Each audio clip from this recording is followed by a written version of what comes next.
ओम शांति। 4 फरवरी 2026। बाबा के महावाक्य।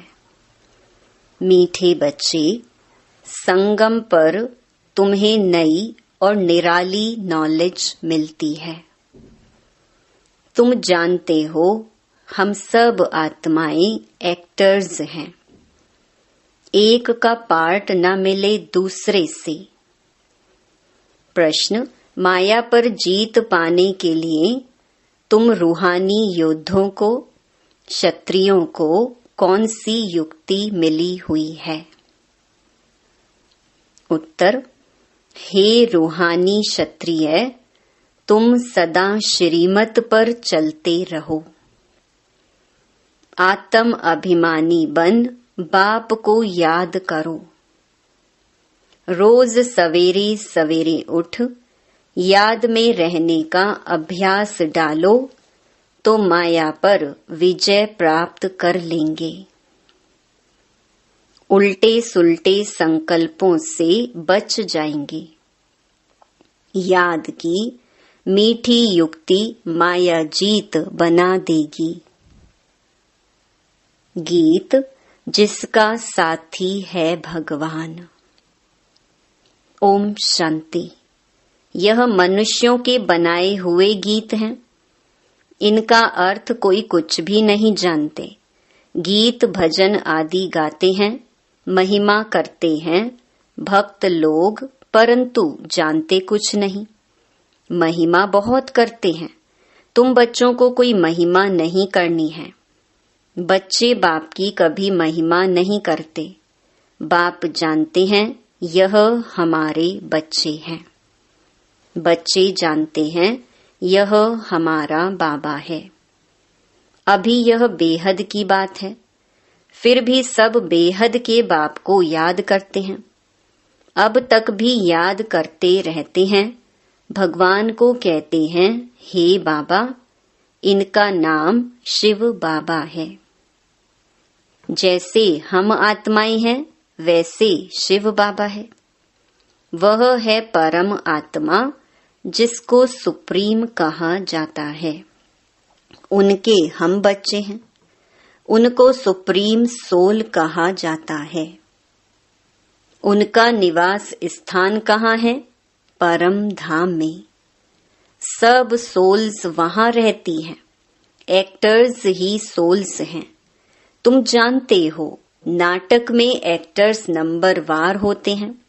हरेक के पार्ट अनुसार इतनी तनख्वाह पगार मिलती है।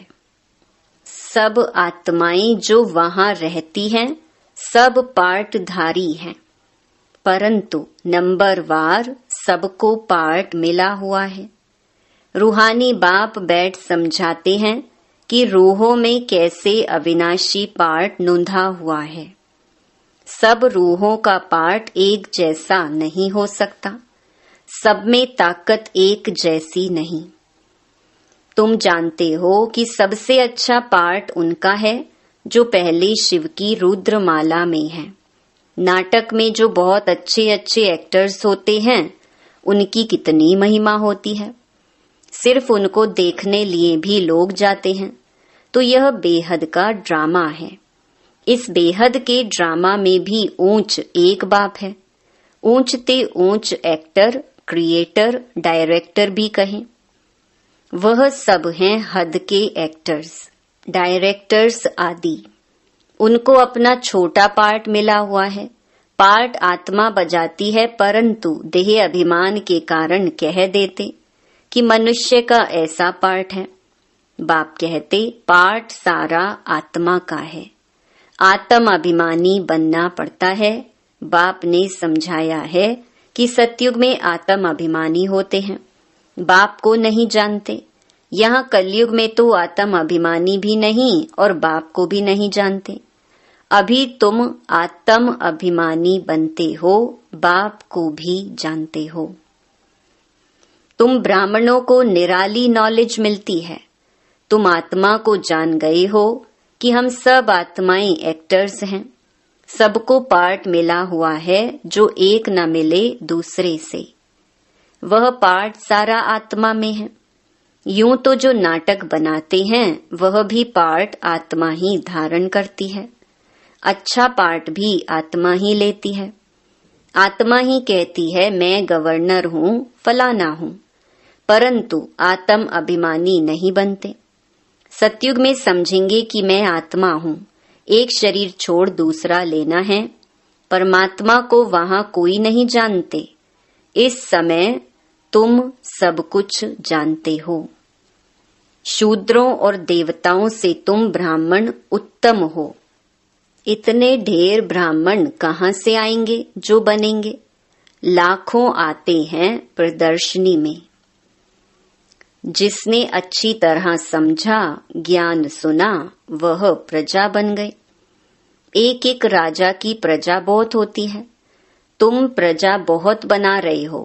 प्रदर्शनी प्रोजेक्टर से कोई समझकर अच्छे भी बन जाएंगे, सीखेंगे, योग लगाएंगे। अभी वह निकलते जाएंगे। प्रजा भी निकलेगी, फिर साहूकार, राजा, रानी, गरीब आदि सब निकलेंगे। प्रिंस प्रिंसेस बहुत होते हैं।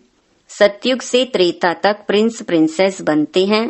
सिर्फ 8 व 108 तो नहीं होंगे, लेकिन अभी सब बन रहे हैं।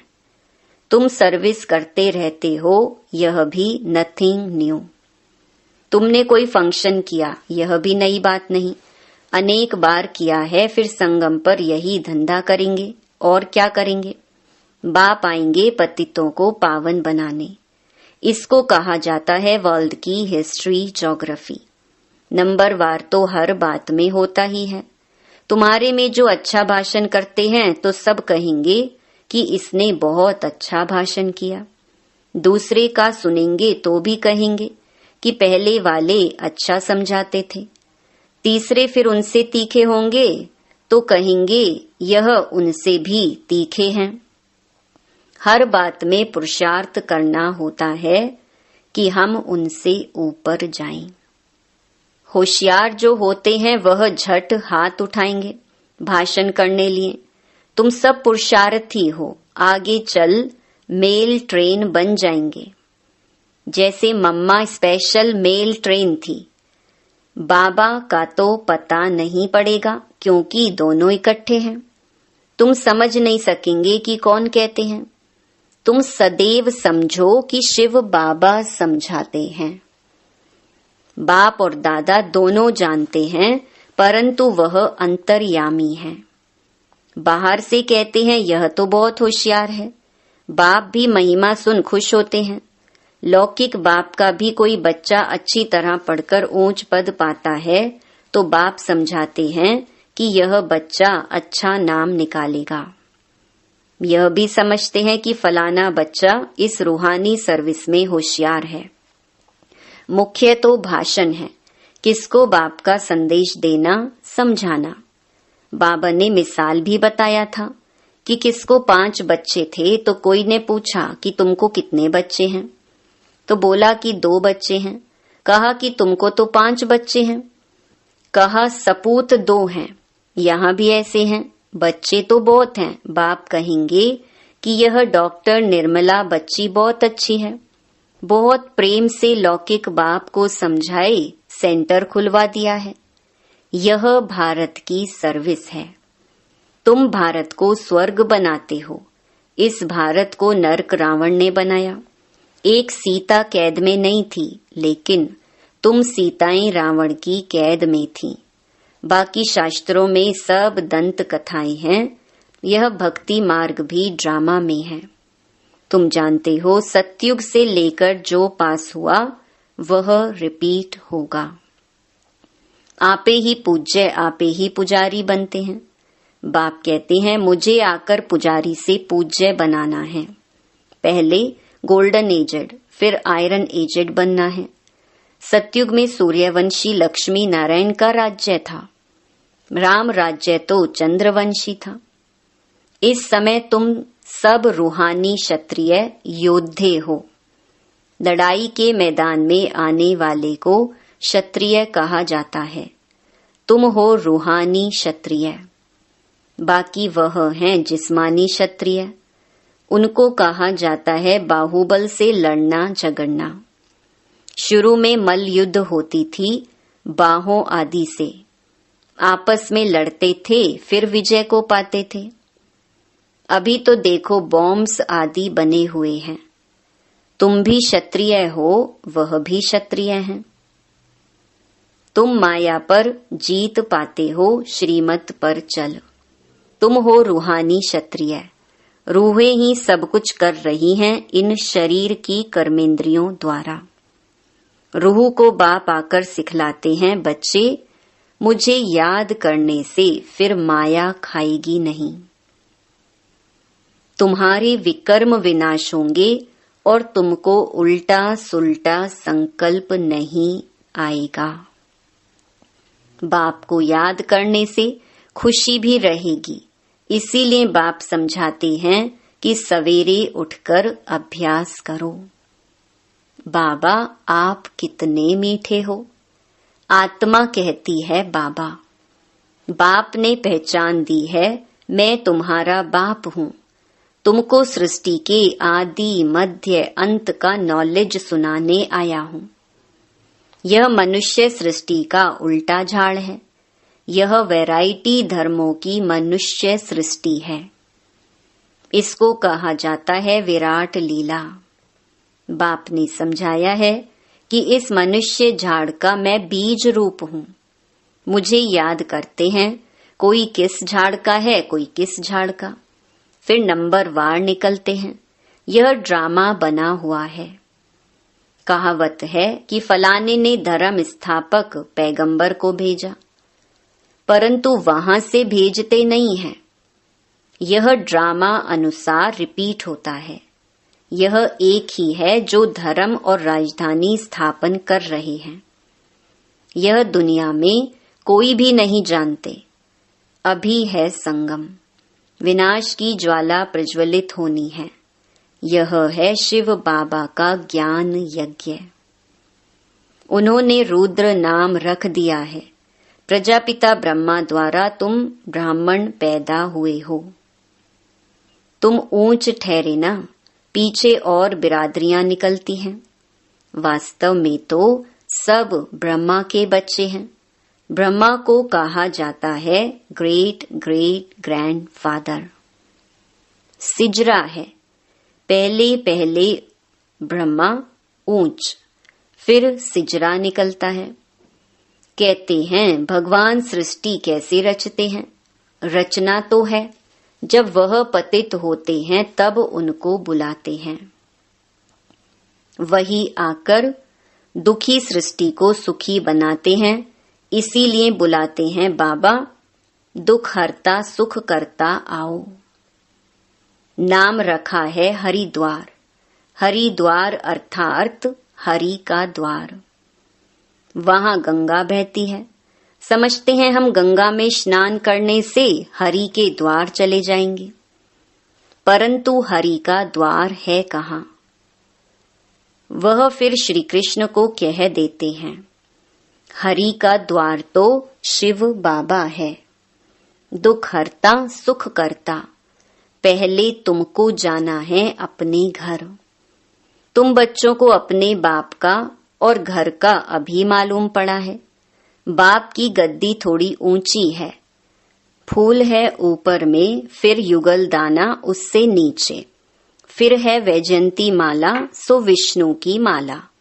विष्णु के गले का हार, वही फिर विष्णुपुरी में राज्य करते हैं।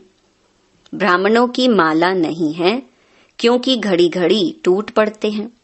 बाप समझाते हैं कि नंबर वार तो है ना। आज ठीक है, कल तूफान आ जाते हैं। ग्रहचारी आने से ठंडे हो जाते हैं। बाप कहते हैं कि मेरा बनंती आश्चर्यवत सुनंती, कथंती ध्यान में जावंती, माला में पिरवंती, फिर एकदम भागंती, चंडाल बनंती। फिर माला कैसे बने? तो बाप समझाते हैं कि ब्राह्मणों की माला नहीं बनती। भक्त माला में मुख्य फीमेल्स में मीरा और मेल्स में नारद। संगम पर बाप ही आकर सबको मुक्ति, जीवन मुक्ति देते हैं। बच्चे समझते हैं कि हम ही स्वर्ग के मालिक थे, अभी नर्क में हैं। बाप कहते हैं कि नर्क को लात मारो, स्वर्ग की बादशाही लो, जो तुम्हारी रावण ने छीन ली है। यह तो बाप ही आकर बताते हैं। वह इन सब शास्त्रों, तीर्थों आदि को जानते हैं। बीज रूप है ना, ज्ञान का सागर, शांति का सागर, यह आत्मा कहती है। बाप समझाते हैं कि यह लक्ष्मी नारायण सतयुग के मालिक थे। उनके आगे क्या था? जरूर कलयुग का अंत होगा तो संगम युग हुआ होगा, फिर अब स्वर्ग बनता है। बाप को स्वर्ग का रचयिता कहा जाता है, स्वर्ग स्थापन करने वाला। यह लक्ष्मी नारायण स्वर्ग के मालिक थे। इन्हों को वर्षा कहाँ से मिला? स्वर्ग के रचता बाप से। बाप का ही यह वर्षा है। तुम कोई से भी पूछ सकते हो कि इन लक्ष्मी नारायण को सतयुग की राजधानी थी कैसे ली, कोई बता नहीं सकेंगे। यह दादा भी कहता है कि मैं नहीं जानता था, पूजा करता था परंतु जानता नहीं था। अब बाप ने समझाया है, यह संगम पर राजयोग सीखते हैं। गीता में ही राजयोग का वर्णन है। सिवाय गीता के और कोई भी शास्त्र में राजयोग की बात नहीं है। बाप कहते हैं कि मैं तुमको राजाओं का राजा बनाता हूँ। भगवान ने ही आकर नर से नारायण बनने की नॉलेज दी है। भारत का मुख्य शास्त्र है गीता। गीता कब रची गई यह जानते नहीं। बाप कहते हैं कल्प कल्प संगम पर आता हूँ। जिनको राज्य दिया था वो राज्य गंवाकर फिर तमो प्रधान दुखी बन पड़े हैं। रावण का राज्य है, सारे भारत की ही कहानी है। भारत है ऑल राउंड और तो सब बाद में आते हैं। बाप कहते हैं कि तुमको 84 जन्मों का राज बताता हूँ। 5000 वर्ष पहले तुम देवी देवता थे, तुम अपने जन्मों को नहीं जानते हो। हे भारतवासियों, बाप आते हैं अंत में। आदि में आए तो आदि अंत का नॉलेज कैसे सुनाएं? सृष्टि की वृद्धि ही नहीं हुई है तो समझाएं कैसे? वहां तो नॉलेज की दरकार ही नहीं। बाप अभी संगम पर ही नॉलेज देते हैं। नॉलेज फुल है ना।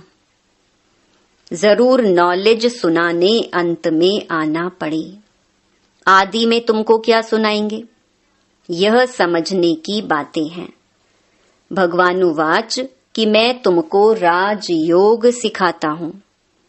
यह यूनिवर्सिटी है पांडव गवर्नमेंट की। अभी है संगम। यादव, कौरव और पांडव उन्होंने बैठ सेनाएं दिखाई हैं। बाप समझाते हैं यादव कौरव विनाश काले विपरीत बुद्धि। एक दो को गाली देते रहते हैं। बाप से प्रीत नहीं है। कह देते कि कुत्ते बिल्ली सब में परमात्मा है। बाकी पांडवों की प्रीत बुद्धि थी। पांडवों का साथी स्वयं परमात्मा था। पांडव माना रूहानी पंडे। वह हैं जिस्मानी पंडे, तुम हो रूहानी पंडे। अच्छा, मीठे मीठे सिकिलधे बच्चों प्रति मात पिता बाप दादा का याद प्यार और गुड मॉर्निंग। रूहानी बाप की रूहानी बच्चों को नमस्ते। धारणा के लिए मुख्य सार। पहला, आत्म अभिमानी बन इस बेहद नाटक में हीरो पार्ट बजाना है। हर एक एक्टर का पार्ट अपना अपना है, इसीलिए किसी के पार्ट से रीस नहीं करनी है।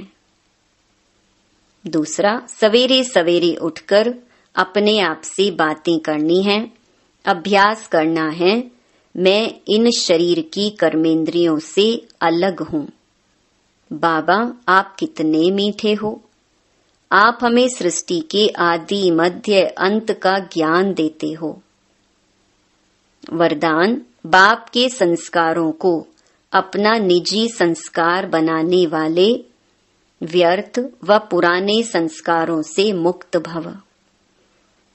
कोई भी व्यर्थ संकल्प व पुराने संस्कार देह अभिमान के संबंध से हैं। आत्मिक स्वरूप के संस्कार बाप समान होंगे। जैसे बाप सदा विश्व कल्याणकारी, परोपकारी, रहमदिल, वरदाता है, ऐसे स्वयं के संस्कार नेचुरल बन जाएं। संस्कार बनना अर्थात संकल्प, बोल और कर्म स्वतः उसी प्रमाण चलना।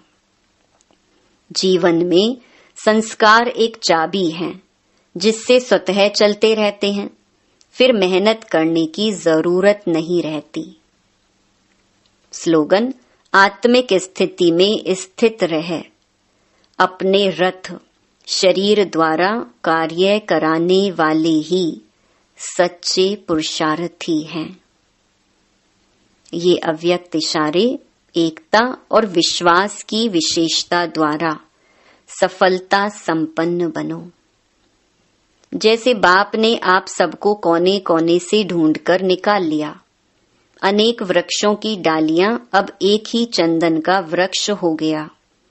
लोग कहते हैं 2-4 माताएं भी एक साथ इकट्ठी नहीं रह सकती, और आप माताएं सारे विश्व में एकता स्थापन करने के निमित्त हो। यही आपकी आपसी एकता बाप की प्रत्यक्षता करेगी। अच्छा, ओम शांति।